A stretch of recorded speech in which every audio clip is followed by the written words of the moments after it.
Сәлеметсіңдер ме балалар? Бүгінгі сабағымыз 7-ші сынып қазақ әдебиеті 2-ші сабақ. Сабақтың тақырыбы жиембет жырау, еңсеңгей бойлы ер есім толғауы. Оқу мақсаттары: көркем шығармадағы кейіпкерлердің типтерін жасалу тәсілдері тұрғысынан анықтау, шығармадағы көркемдегіш құралдардың символ, синекдоха, қайталау түрлері, эпифора, анафора, аллитерация, ассонанс, риторикалық сұрақ қолданысын талдау. Бағалау критерийлері: көркем шығармадағы кейіпкерлердің типтерін жасалу тәсілдері тұрғысынан анықтай алады, шығармадағы көркемдегіш құралдардың қолданысын талдай біледі. Ендеше балалар, біз алғашқы сабағымызда бұл шығармамен таныс болдық. Ендеше миға шабуыл. Жиембет жырау қай рудан шыққан? Қанша жасынан ел билігіне араласқан?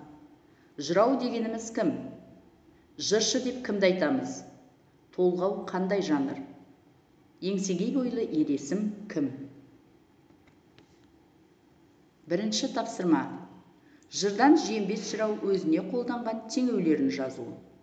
Яғни жиембетке теңеулерін жазамыз. Дескриптор бейнежазбаны көріп, сызбаны толтырады. Өздеріңнің жауаптарыңызды тексерсеңіздер болады. Бекіре мен жайындай, жолбарыс пен аюдай, жылқыдағы асау тайындай, қарағай мен қайыңдай. Екінші тапсырма: жырдағы көркемдегіш құралдар анафора, эпифора, ассонанс, аллитерация қолданысын талдау. Дескриптор жырдағы көркемдегіш құралдар анафора, эпифора, ассонанс, аллитерация қолданысын талдайды. Ендеше өзіңді тексер. Үшінші тапсырма: жырдағы риторикалық сұрақтарды диалог түрінде жазу. Дескриптор жырдағы риторикалық сұрақтарды диалог түрінде жазады. Біз риторикалық сұрақтарды білеміз. Енді соған ықтимал жауапты қарап шығыңыздар. Ертеңгі күн болғанда, елің кеңес құрғанда, айналып ақыл табарға есіктегі ебесін, сонда ханым не десін? Мен жоқ болсам Есімхан, ит түрткіні көресің, жиембет қайда дегенде не деп жауап бересің? Төртінші тапсырма: балық қаңқасы тәсілімен ақын өлеңіне талдау жасау.